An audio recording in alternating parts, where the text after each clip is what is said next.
네, 오늘 영상은 대회 준비를 관한 영상인데요. 사실상 준비 과정의 브이로그이기도 해요. 이제 나이가 마스터즈라고도 하고 시니어 대회를 준비할 수 있는 나이가 되었는데, 다시 대회를 준비하게 된 건 일단은 어떠한 목표가 있는 게 확실한 동기부여가 되기는 해요. 더 열심히 할 수 있게 되는 원동력이 됩니다.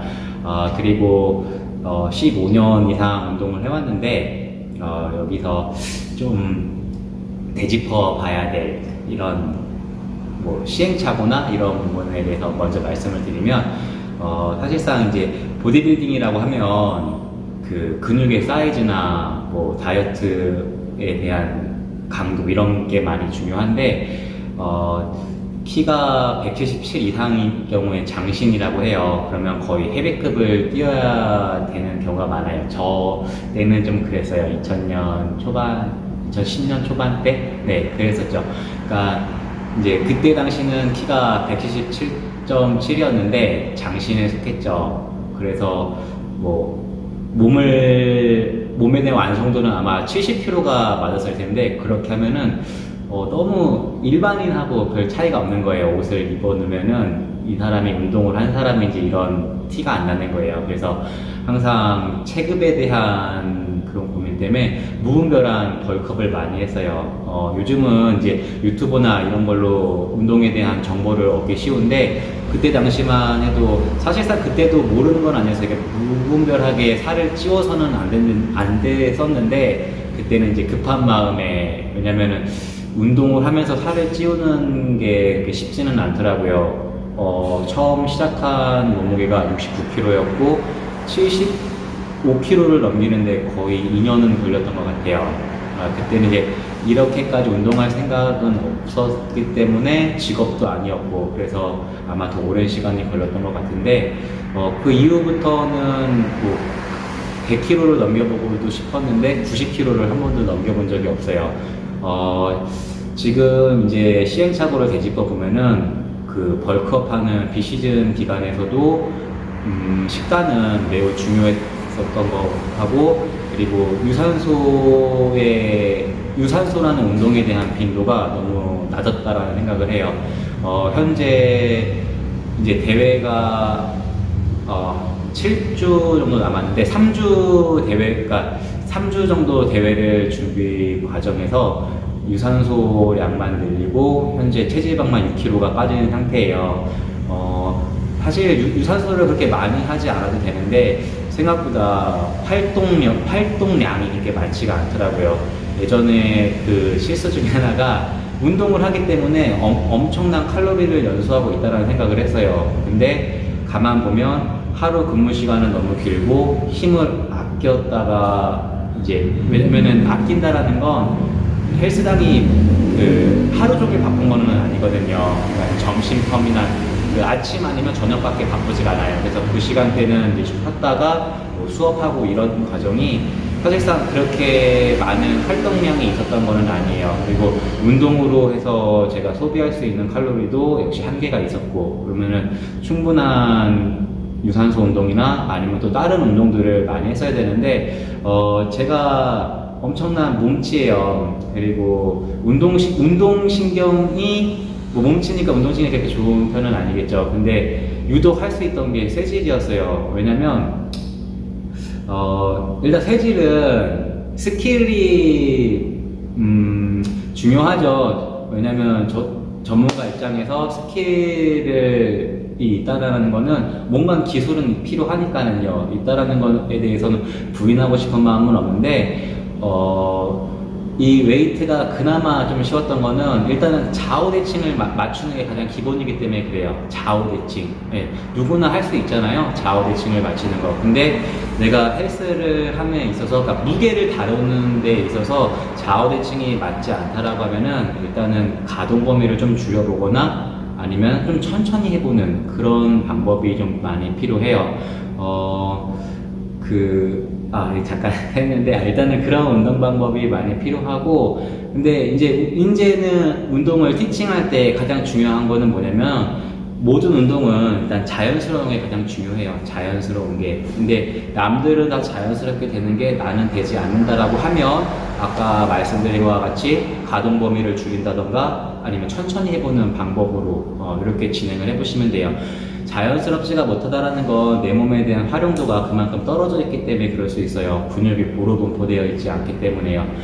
일단은 헬스라는 운동도 매우 좋긴 하지만 많이 힘들죠. 보상도 많이 먹고 운동이라는 종목이 좀 그렇기는 해요.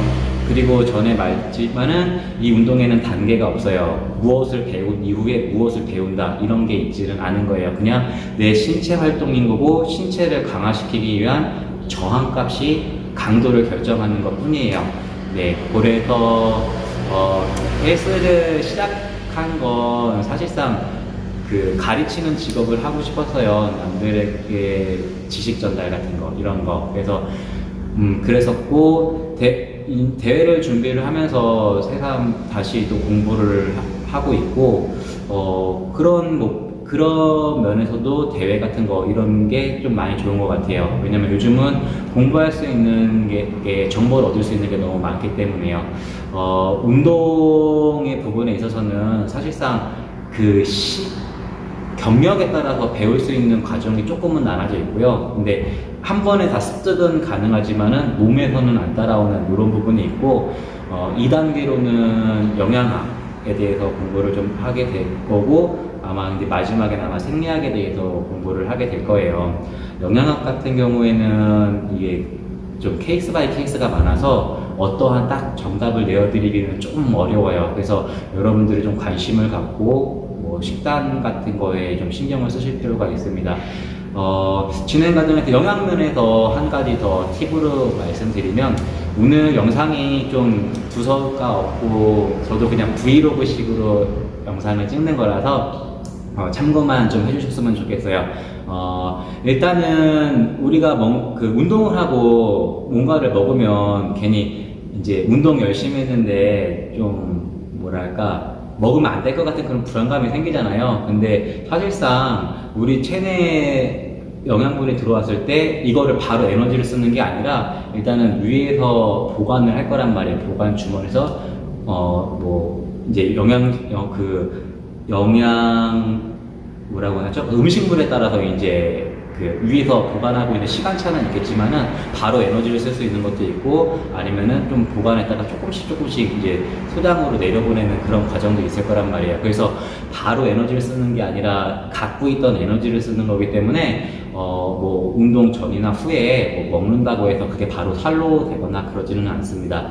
그리고 식단은 내장 지방을 줄이는데 매우 좀 어떻게 보면 효율적인 방법이고요. 피하 지방을 빼려고 하면은 아무래도 해당 부위를 좀 많이 움직여 주시는 게 많이 필요해요.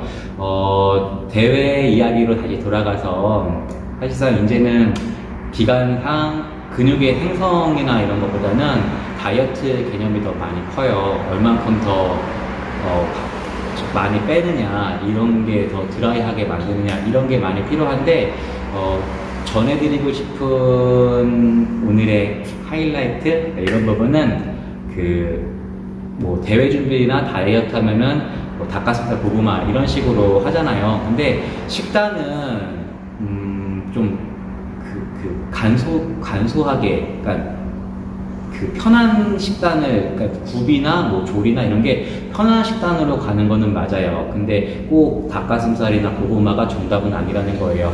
현재 저는 그냥 일반식에서 칼로리 제한만 조금 하고 있고 근데 단백질 같은 경우는 제가 평소에 잘 섭취했던 게 아니기 때문에 닭가슴살을 추가적으로 먹고 있고요. 그러한 결과로 지금 3주 동안 6kg를 감량했고 10주, 대회 전까지는 체지방 퍼센티지만 한번 맞춰보려고 해요. 우리가 인바디라는 게 정확할 수는 없는데 기준점은 좀 필요하단 말이에요. 예전에는 이제 인바디가 없는 상태에서 그냥 몸 상태, 눈바디만 보고 나갔는데 어느 정도 기준점을 좀 잡아주고 싶은 거예요.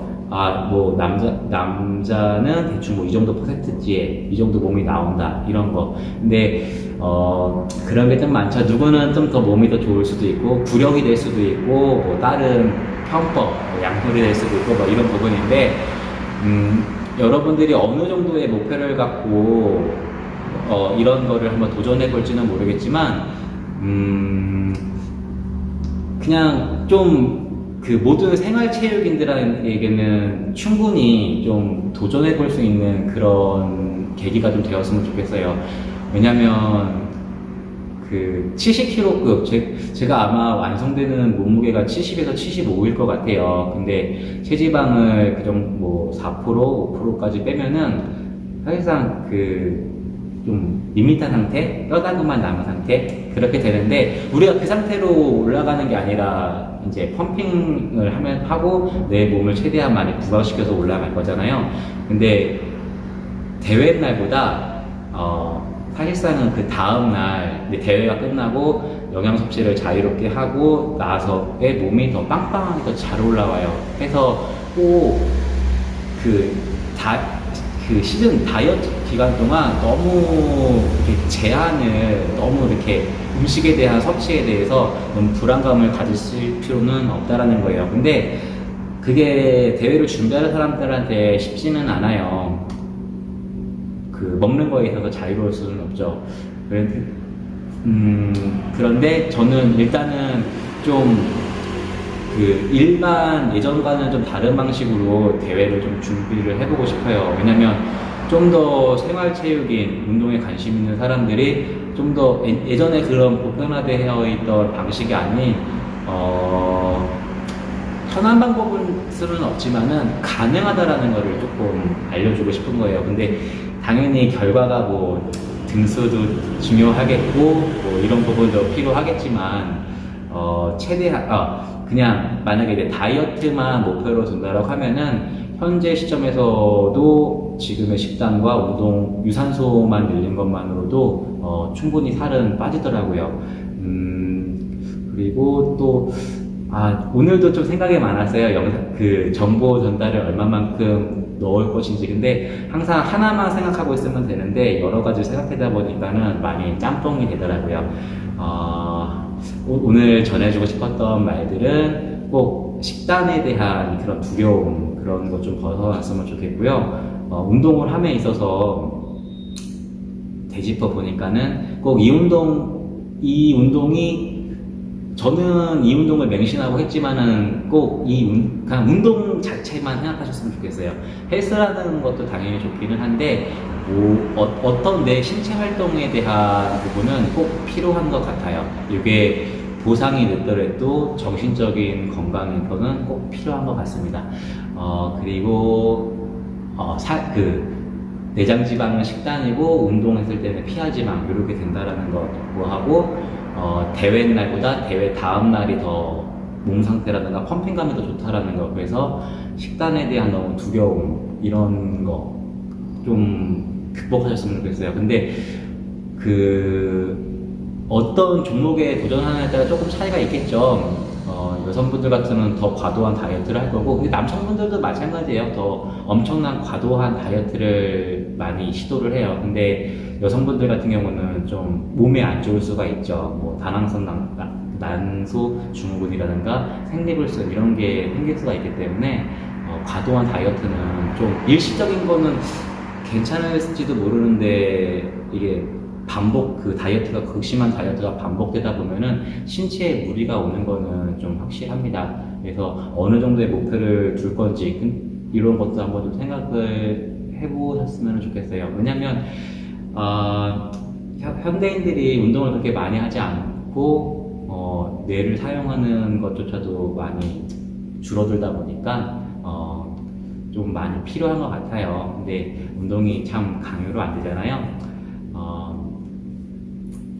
그래도 관심 있으신 분들은 관심을 가지실 거고, 그분들에게 조금은 도움이 되는 영상을 조금씩 더 정보 전달 위주로 더 많이 만들어 보도록 하겠습니다. 오늘 좀 두서없이 많이 남겼는데요. 제가 요거 편집하고 유산소 하면은 1시간이 그냥 후딱 가더라고요. 그래서 좀 찍어 본 거고, 영상 대회를 준비하는 동안은 아마 계속 영상을 촬영할 것 같아요.